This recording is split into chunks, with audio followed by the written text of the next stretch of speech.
Hai kawan-kawanku semua, apa cerita? Semoga kalian baik-baik aja lah ya. Balik lagi kita di Cheers Project. Kali ini aku mau cerita alur film horor sci-fi Extro tahun 1982. Film ini ya kan bercerita tentang satu keluarga yang kena teror sama alien. Wih, ngeri-ngeri sedap filmnya ini weh. Serius aku, nggak nipu. Jadi selama beberapa menit ke depan aku bakalan nemani aktivitas gabut kalian. So, stay tune.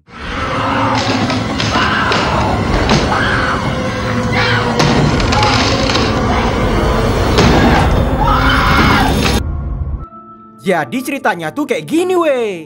Di awal film kita dikasih tengok ada seorang anak bernama Tony lagi ngejar mamanya buat ikut pergi ke pajak. Tapi karena lagi buru-buru, akhirnya dia pun ditinggalin main sama bapaknya di pekarangan villa.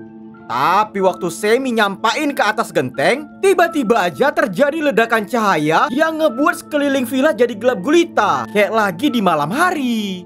Abis itu ya kan, muncul angin yang kencang kali. Tony berondok di balik tembok, tapi bapaknya malah kesedot pula sama suatu cahaya di atas langit. Dan akhirnya Semi pun hilang gitu aja. Adegan film kemudian langsung lompat ke 3 tahun kemudian. Semenjak bapaknya mendadak hilang gak tahu entah kemana, Tony sering dapat mimpi buruk di tengah malam. Tapi mamanya bilang kalau bapaknya udah sengaja pergi nelantarkan mereka berdua. Tahu kalian weh, gara-gara udah ditinggal laki selama 3 tahun, Rahel sekarang udah punya pacar yang tinggal bareng di apartemennya. Ya namanya juga jablay, jarang dibelai. Mana tahan ya kan? Di keesokan malam di padang rumput dekat villa keluarga Tony, tiba-tiba aja ada cahaya dari langit turun ke daerah itu yang ngebuat banyak kobaran api di dalam hutan. Habis itu kita dikasih tengok ada makhluk aneh yang muncul dari dalam semak-semak. Caklah kalian tengok, ngeri kali bentuknya, mirip kayak jenglot yang lagi kayang. Jadi ya kan weh, cahaya yang turun barusan adalah pesawat UFO dari makhluk alien ini. Bersamaan ada mobil yang lagi mau ngelintasin hutan itu. Waktu si alien mau nyebrang jalan, mendadak kena tabrak pula dia. Karena penasaran, si pengemudi turun buat nyari tahu makhluk aneh apa tadi yang ditabraknya. Ketengok dia ada bangke yang udah berselemak banyak kecap. Pas dipegangnya ya kan, tiba-tiba aja si alien bangun dan ngeluarin tentakel beracun dari mulut. Langsung mati pria itu dibuat. Dari dalam mobil, bininya udah panik ketakutan karena lakinya nggak muncul-muncul. Pas pintu mobil mau ditutup, mendadak si alien datang nerekam badannya. Gak cuma orang itu dua aja yang kena teror, ternyata di sekitaran hutan ada villa yang ditinggali sama seorang cewek. Di malam itu dia ngerasa ada yang aneh dengan anjingnya. Bolak-balik gonggong gak jelas dan juga nggak mau makan kayak biasanya. Ngerasa ada yang gak betul, dia nutup semua pintu. Kemudian senapan pun diisi pelor. Jaga-jaga mana tahu ada penjahat di sekitar villa. Tapi gak disangka, tiba-tiba aja dari kolong meja muncul tangan alien yang nerekam badannya. Tahu kalian weh, abis itu diapain dia? Si alien make tentakel panjang buat masukin cairan aneh ke dalam mulutnya. Wih, apa gak ngeri kali ya kan? Bersamaan di malam itu Tony juga ngalami mimpi buruk lagi. Dia ngadu ke mamanya kalau bapaknya lagi terluka parah. Ngedengar perkataan aneh itu, si Rahel nganggap itu cuma mimpi buruk kayak biasa aja. Tapi mendadak dia dikejutkan dengan badan anaknya yang udah berselemak banyak kecap. Gak pakai lama, dokter langganan pun segera dipanggil ke apartemennya. Waktu lagi diperiksa, Tony ngasih tahu kalau darah itu berasal dari bapaknya. Ya tentu aja semua orang gak ada yang percaya. Malah dipikir si Tony ini lagi ngeprank mereka karena di badan sama sekali gak ada bekas luka dan darah itu juga bukan kepunyaannya. Balik kita ke villa tempat si cewek yang mulutnya tadi kena cipok sama tentakel alien. Setelah 1 jam berlalu, dia akhirnya terbangun dari pingsan. Kita juga dikasih tengok kalau badan si alien udah meleleh kayak es krim dan lagi dimakani dengan rakus sama si anjing. Dengan badan gemetar, cewek itu pergi ke dapur buat ngambil minum. Tiba-tiba aja dia ngerasa kesakitan dengan perutnya. Gak disangka ya kan, mendadak perut jadi bengkak gede kali. Dia jatuh terkapar dengan perut yang terus-terusan membesar. Tahu kalian apa yang habis itu terjadi? Wah, ngeri kali. Lobang si cewek koyak lebar dibuat. Dia langsung mati karena ada kepala pria dewasa yang keluar dari lobang sempit itu. Aku yang nonton film ini ngilu kali nengoknya weh. Setelah seluruh badan keluar, dia pun langsung mandi bersihkan diri. Dan ternyata pria itu adalah Sammy, bapaknya si Tony. Kok bisa pula ya kan? Di keesokan pagi, Tony ngambil pakaian pria yang dibunuhnya tadi malam. Dan dia pakai mobil itu buat pergi ke kota. Setelah sampai di tempat telepon umum, dia menghubungi Rahel. Tapi belum sempat ngomong, gagang telepon yang dipegang malah meleleh terbakar pula. Di pagi itu, kondisi Tony sehat bugar, macam kayak nggak ada kejadian. Padahal tadi malam badannya udah berselemak banyak kecap.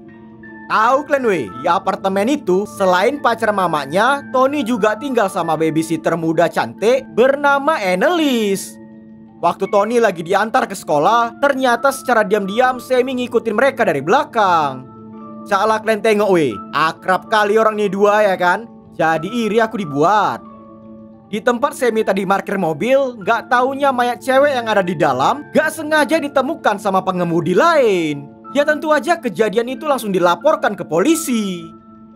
Di saat Rahel lagi di tempat kerjaan foto studio Joel, gak disangka si Annelies pakai kesempatan itu buat bawa cowoknya ke apartemen. Dengan alasan lagi migrain, akhirnya di siang itu Rahel yang pergi ke sekolah buat jemput anaknya. Wih, cantik-cantik pemain rupanya kakak ini ya. Sesampai di sekolah, Rahel kesulitan nyari di mana anaknya. Tapi guru yang ada di situ malah bilang kalau Tony barusan aja dijemput sama bapaknya. Ngedengar hal itu, ya tentu aja Rahel nggak percaya sama sekali. Setelah 3 tahun ditinggal pergi, ngapain pula baru muncul sekarang pikirnya. Gak tinggal diam, dengan panik Rahel nyari di mana keberadaan mereka.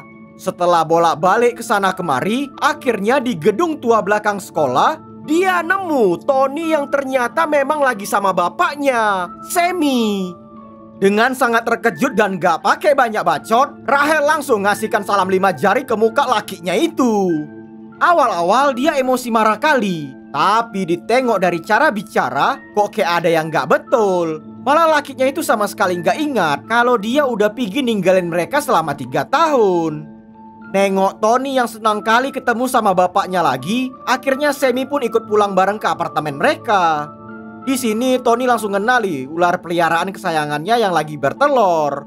Gak cuma itu aja, Tony juga ngasih tahu kalau Joel, calon ayah tirinya, juga tinggal bersama mereka. Setelah dapat kabar dari Rahel, gak berapa lama Joel pun langsung balik ke apartemen. Di sini Rahel mulai ngerasa agak canggung. Di satu sisi dia rindu dengan lakinya, di sisi lain dia juga cinta sama berondongnya. Apa nggak jadi terotak batin kali dia ya kan? Si Joel ngasih nasihat ke Rahel untuk jangan bimbang ngambil keputusan. Dia harus terus nyari tahu kemana sebenarnya Sammy selama ini. Mana mungkin dia nggak ingat kejadian selama 3 tahun ngilang. Entah pun udah punya bini dan anak di tempat lain. Curiga kali si Joel ini. Di saat Tony lagi mandi sore, gak disangka Sammy masuk ke kamar buat ngambil telur ular peliharaan anaknya. Ngeri kali weh, dimakaninya telur itu dengan rakus. Tapi tiba-tiba aja kejadian menjijikkan itu ketahuan sama Tony. Karena ketakutan dia pun langsung lari keluar apartemen. Gak tinggal diam, Sammy ngejar kemana anaknya itu pergi. Dicari-cari. Ternyata Tony lagi berondok di gudang kosong di belakang gedung apartemen. Si Rahel yang baru sadar kalau anaknya udah gak ada di apartemen, dipikirnya udah dibawa kabur sama Sammy. Oh, jadi panik kali lah dia.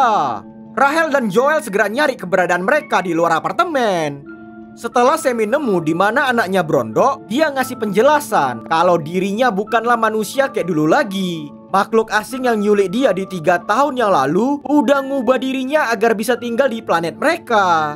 Sammy sama sekali nggak tahu kenapa dia manusia yang terpilih untuk dijadikan bahan eksperimen. Dan alasan kembali ke bumi agar dia bisa bertemu lagi dengan putranya. Selesai nyeritain hal itu, Tony pun jadi nggak takut lagi. Tapi waktu dia mau dipeluk ya kan, tiba-tiba aja bahunya kena sedot. Ada semacam cairan aneh yang dimasukkan ke badan anaknya itu. Setelah nyari bolak-balik ke sana kemari tapi nggak ketemu juga, akhirnya mereka mutusin buat nelpon polisi. Tapi pas masuk ke dalam apartemen ya kan, gak disangka ternyata Sammy dan Tony udah ada di sofa sambil asik mewarnai buku gambar. Sammy ngasih tahu kalau mereka tadi keluar bentar beli permen di Indo April. Selesai makan malam, kondisi malah makin canggung. Apalagi si Annelies ngompor-ngomporin tentang kejelasan hubungan mereka bertiga. Si Joel mentang-mentang udah mau nikah dengan Rahel, seenak jidat bilang kalau dia cuma mantan suami yang harus segera pergi ninggalin apartemen itu. Apa nggak naik pitam kali si Sammy dengar ucapan yang keluar dari muncungnya itu. Bersamaan waktu mereka lagi sibuk beradu argumen, gak disangka si Tony sekarang punya kemampuan telekinesis. Dia bisa gerakin mainan cuma lewat pikirannya aja. Tapi karena panik ketakutan, dia pun teriak-teriak manggil bapaknya. Dengan santai, Sammy ngasih tahu kalau kemampuan itu sengaja dikasih untuk tujuan kebaikan masa depan manusia dan juga untuk ngelindungin dirinya. Jadi dia nyuruh agar ngerahasiain hal itu. Ternyata ya kan, orang ini dua diam-diam udah punya rencana jahat ke Annelies. Tanpa sepengetahuan Tony, ular peliharaannya ternyata kabur dari kandang dan masuk ke lubang lampu lantai bawah apartemen tetangga. Waktu Miss Goodman lagi mau buat salad, masuk pula ke dalam mangkoknya. Pas udah ketengok sama dia, dengan panik heboh ketakutan dipukulinya sampai jadi ular penyet. Habis itu bangkai ular langsung dibalikkan ke Rahel. Si Tony yang tahu hal itu ya tentu aja dia jadi emosi marah. Dia bikin rencana untuk balas dendam ke Miss Goodman. Belum ada keputusan buat masa depan keluarganya. Di malam itu Sammy diizinkan Rahel tidur di sofa. Waktu semua orang udah pada tidur ya kan, si Sammy ternyata punya kebiasaan aneh. Dia suka ngirup gas LPG agar bisa tetap bertahan hidup. Mirip-mirip kayak lagi ngelem dibuatnya weh. Saat di tengah malam, Tony terbangun dari tidur. Kemampuan alien semakin kuat. Dia sekarang bisa bikin mainannya jadi gede dan nyata. Yang pertama, mainan badut kurcaci dihidupinnya. Gak cuma kayak gitu aja, Tony ternyata juga bisa ngendalikan dengan sesuka hati. Abis itu ya kan, tentara mainan juga dihidupinnya. Dengan kekuatan telekinesis, mainan itu disuruh untuk ngebunuh Miss Goodman. Ngeri kali weh, senjata mainan bisa jadi senjata betulan. Waktu Miss Goodman lagi berondok di bawah sofa, dengan kejam badannya langsung dicucuk berulang kali. Sampai akhirnya dia pun mati dengan mengenaskan. Si Joel ngerasa kekasihnya itu semakin bimbang ngambil keputusan. Jadi untuk sementara waktu dia ngalah aja dulu sampai keadaan memungkinkan untuk balik. Di hari masih subuh, dia diam-diam pergi dari apartemen buat nginap di studio fotonya.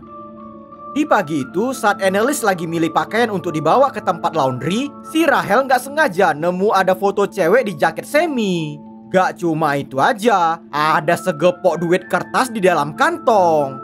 Pas ditanya ke lakinya, si Sammy pura-pura lupa. Malah dibilangnya pula kalau jaketnya mungkin aja udah ketukar sama punya orang lain. Ngedengar alasan yang gak masuk akal, ya tentu aja Rahel gak langsung percaya gitu aja.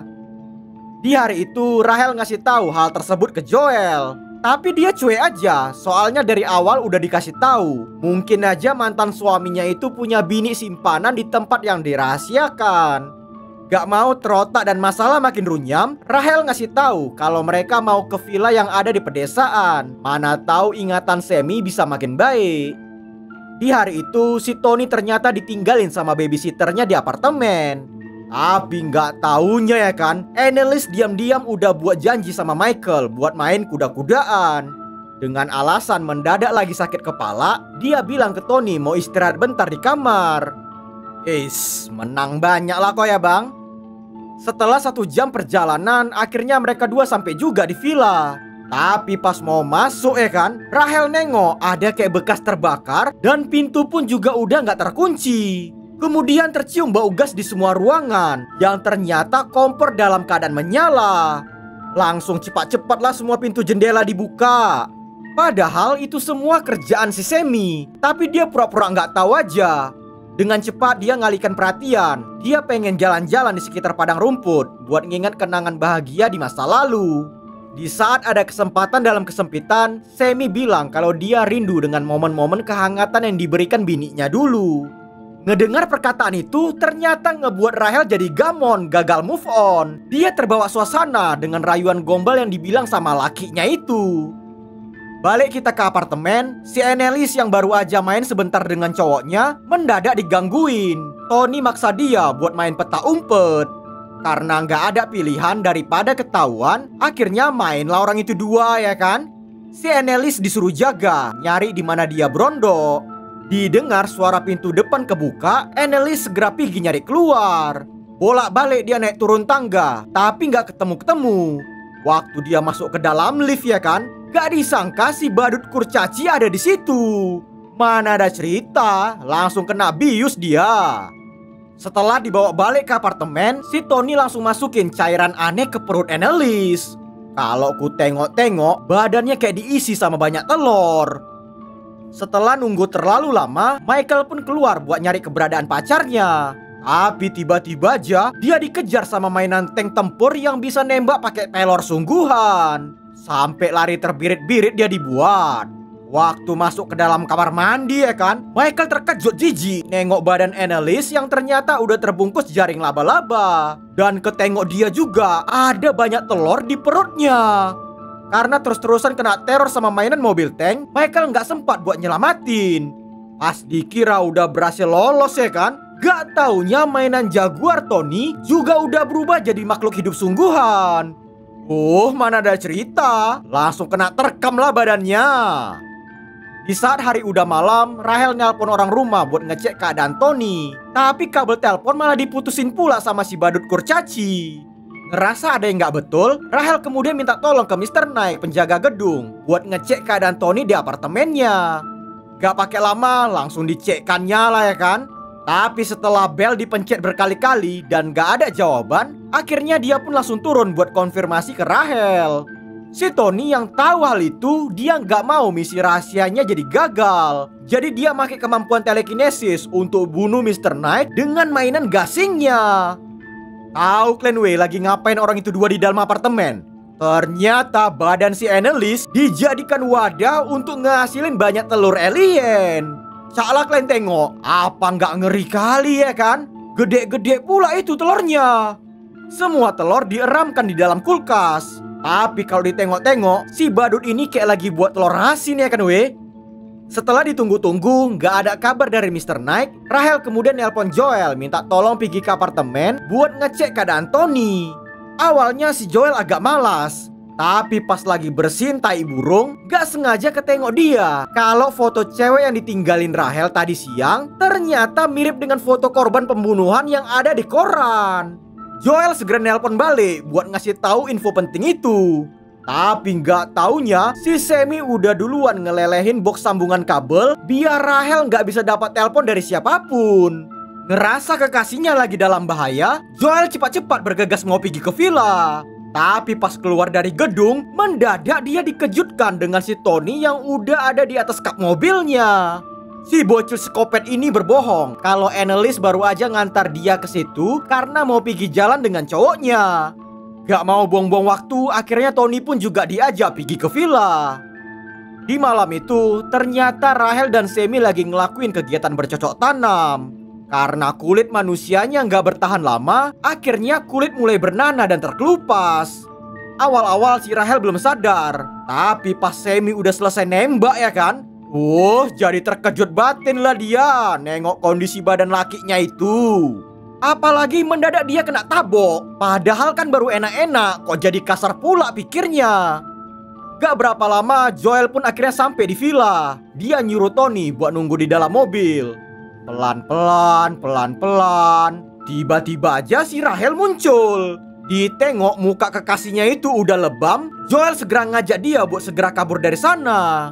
Tapi nggak taunya Tony udah dibawa pergi sama Sammy. Mereka lagi jalan menuju cahaya terang yang ada di dalam hutan. Mana ada cerita, langsung dikejarlah sama orang itu dua. Waktu Joel berhasil ngejar, mendadak dia dikejutkan dengan muka Sammy yang udah berubah jadi kayak monster. Habis itu, mendadak dia kena serang dengan jeritan yang kuat kali sampai gendang telinganya pecah berkecap. Si Rahel terkejut nengok Joel yang udah gak bernyawa lagi. Gak tinggal diam, dia terus ngejar kemana mereka pergi. Pas udah sampai ya kan, caklah kalian tengok weh, udah berubah wujud orang ini dua jadi manusia alien. Rahel menjerit-jerit agar Tony jangan pergi ninggalin dirinya. Tapi percuma aja, gak pakai lama pesawat UFO pun terbang ninggalin bumi. Abis itu terjadi hal yang aneh. Tiba-tiba aja sikap Rahel berubah dengan cepat. Dari raut wajah kayak ada sesuatu yang ngerasukin badannya. Di penghujung film kita dikasih tengok Rahel yang udah balik ke apartemen. Waktu dia mau masuk ya kan, ada cahaya yang terang kali dari dalam. Ternyata telur-telur yang dieramin udah menetas dan berubah jadi banyak Tony. Dari ekspresi wajah Rahel, kita jadi tahu kalau dia bakalan ngelanjutin misi alien selanjutnya di bumi. Dan akhirnya film pun tamat. Jadi kayak gitulah weh alur film horor sci-fi Extro tahun 1982. Semoga kalian suka lah ya dengar aku cerita. Pelajaran yang bisa diambil dari film ini adalah kalau mau balik sama mantan ya kan, pikir-pikir dulu. Apalagi kalau dia piginya tiba-tiba. Udah pasti hatinya itu udah diculik sama orang ketiga. Jadi nggak perlu dikasih kesempatan kedua. Oke? Ya udahlah dulu ya weh. Tetap dukung channel Cheers Project biar makin berkembang ke depannya. Terima kasih and cheers.